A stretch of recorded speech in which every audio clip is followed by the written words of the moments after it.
গীতা আম্মা স্মৃতি সদন একটি কর্মচর্চার প্রতিষ্ঠান, এক কথায় একটি বৃহৎ আত্মিক আকাশ। কর্ম বলতে আত্মপরিচয় খোঁজা ও আত্মশক্তির উদ্বোধন, এর সঙ্গে সূক্ষ্মভাবে জুড়ে ধর্মচর্চা, অর্থাৎ ধারণ করে রাখা, পারস্পরিকভাবে জীবনচর্চার সূত্রকে ধরে রাখা। না নিতে এসেছি, না দিতে এসেছি, শুধু ধরে রাখার চেষ্টায়।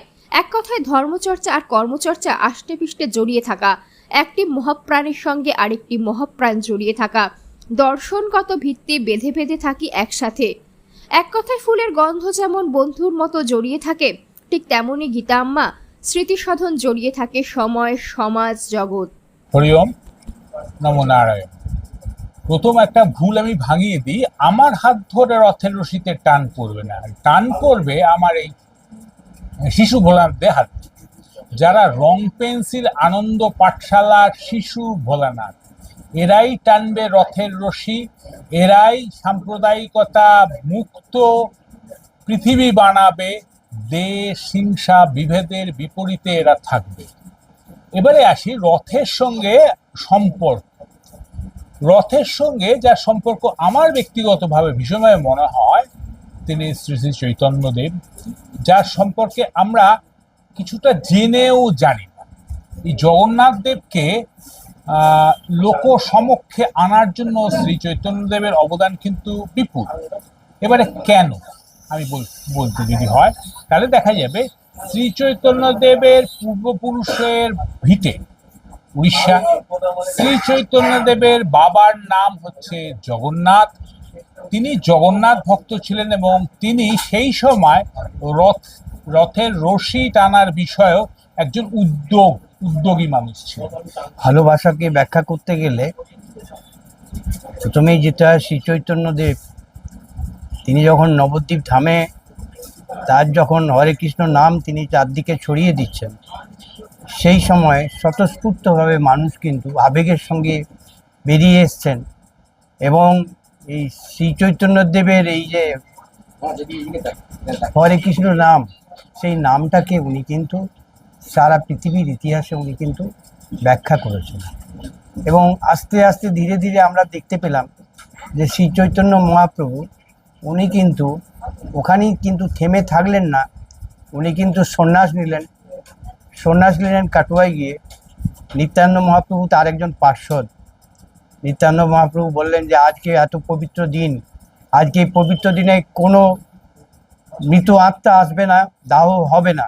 যদি মৃত আত্মা আসে তাহলে উনি যোগমার্গে তাদেরকে বাজিয়ে দেবেন, এবং সত্যি তাই করলেন। এবং এক একটা চুল ছিঁড়ে উড়িয়ে দিলেন, বলেন যেসব আত্মা এসছে, আজকে বডি এসছে, কোনো দেহ আজকে হবে না, সব জীবন ফিরে পেল এবং ঐতিহাসিক দিনে তারা চলে গেল। নিত্যানন্দ মহাপ্রভু এটা করলেন। এবং আরও প্রসঙ্গক্রমে বলা দরকার যে নিত্যানন্দ মহাপ্রভু, এটা ধরুন এক্সাক্ট বলতে পারবো না, 500 বছর আগে। দিদি, সবে মিলি করি কাজ হারি জিতি নাই লাজ, একসাথে তিনজন বন্ধু এক জায়গায় হয়েছেন। এই গীতা আম্মা স্মৃতি সদনে আজকে রথের রশিতে টান পড়বে, কি বলবেন? তেঁতুল যদি হয় সুজন, তেঁতুল পাতায় নজন, আমরা সবসময় এটাই বলি। তা আমরা কতটা সুজন হতে পেরেছি সেটা আজকে সারাদিন আর সবথেকে বড় ব্যাপার যে গীতা আম্মা স্মৃতি সদন এমন একটা প্রতিষ্ঠান যেটা মায়েদের কেন্দ্র করে। আমরা 3 মা এখানে বসে রয়েছি এবং আরও মায়েদের দিনের জন্য আমরা ভাবছি। রথের রশি তো বিশাল বড় একটা বিষয়, আমি সেই রশির মধ্যে আমি ঢুকছি না। আমি চাইছি মিলে মিলে থাকি, বেঁধে বেঁধে। আমাদের বেঁধে বেঁধে থাকা, মিলে মিলে থাকাটাই হচ্ছে সব থেকে আমার গীতা আম্মার স্মৃতির সাথে আমার জয়ী। আমরা মিলে মিলে আছি, বেঁধে বেঁধে আছি। আমার ডান দিকে রয়েছেন সুদেষ্টা সেনগুপ্তা এবং বাঁ দিকে আছে মহুয়া দাস। সুদেষ্টা আমার রক্তের সম্পর্কে আমার দিদি, আর মহুয়া হচ্ছে আমার আত্মিক সম্পর্কে আমার বন্ধু। সবাই বলে বন্ধুত্ব থাকে না, কিন্তু বন্ধুত্ব রয়েছে সেই আমাদের ছোট্ট বয়স থেকে, ক্লাস 5 থেকে এখনও আমরা রয়েছি। আশা করছি যতক্ষণ পর্যন্ত এই শরীরে প্রাণটা থাকে ততক্ষণ এই বন্ধুত্ব থাকে। আসলে বন্ধুত্ব বোধহয় যদি আত্মিক হয়ে যায় তাহলে বোধহয় তার ব্যাখ্যাটা অন্যরকম হয়ে যায়, তাই কি? একদম, রক্তের সম্পর্ক তো রয়েছে, কিন্তু রক্তের সঙ্গে আত্মাকেও মিলাতে হয়। এবার বন্ধুর সঙ্গে সে আত্মার সঙ্গে পরমাত্মার মেলবন্ধন যেটাকে বলা হয়, সেটা হচ্ছে গীতা আম্মা স্মৃতি সদন।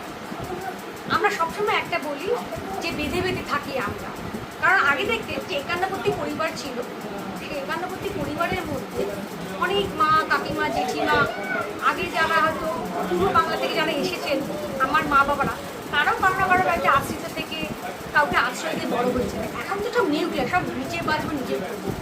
গীতাম্মা পরিবার সেই একটা পরিবার যেখানে সবাইকে একসঙ্গে নিয়ে চলছি। আমরা স্বামী কৃষ্ণমাসির পরম্পরা স্নেহাধন্য সবাই গীতাম্মাটাকে নিয়ে চলছি।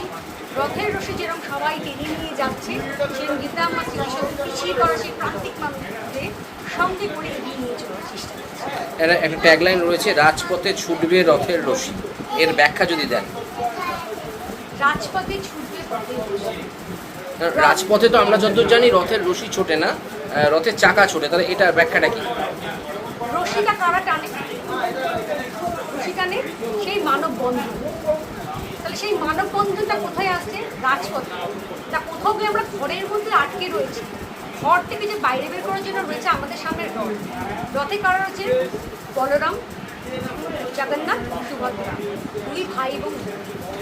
সেরকমই গীতাম্মা স্মৃতিসদনেরই ভাই এবং বোনরা মিলে সেই পিছিয়ে পড়া প্রান্তিক মানুষরা যারা আজ পর্যন্ত এইটাকে টানতে পারিনি, এই একত্রিত করতে পারিনি, তার জন্যই আমাদের এই রাজপথে নামা, এই রশিটাকে নিয়ে দেখানো যে আমরা সবাই একত্রিত হয়ে একই পথে আমরা এগিয়ে চলছি। আগামী দিনে কি কি উদ্দেশ্য রয়েছে? উদ্দেশ্য তো অনেক রয়েছে দাদা, কিন্তু সেটা কতটা ভিডিও করতে পারবো সেটা অনেকটা দূর। আপনি হয়তো দেখবেন যে পিছনে আমাদের কিছুটা আশ্রমের জমি আছে, সেই জমিটা ডেভেলপ চলছে, একটা সমবায় করার ইচ্ছা রয়েছে যাতে মায়েরা নিজেরা স্বাবলম্বী হতে পারে। আমরা কিছু মৌসুমি গাছ এবং মৌসুমি যে ফসল সেটা ফলানোর চেষ্টা করছি যাতে মায়েরা নিজেদের হাত খরচা চালিয়ে নিতে পারে। এছাড়া আরও বিভিন্ন রকম অনেক কাজ চলে, পুরো জামা কাপড়ের ব্যাংক চলে, যে সমস্ত পিছিয়ে পড়া মানুষদের কাছে কিছুই নেই, যে সমস্ত মায়েদের কাছে একটু অতিরিক্ত হয়ে যাচ্ছে, তাদেরকে আমরা দিয়ে দিচ্ছি, তারা করুক, তাদের যেটুকু দরকার তারা সেটুকুনি চালাক।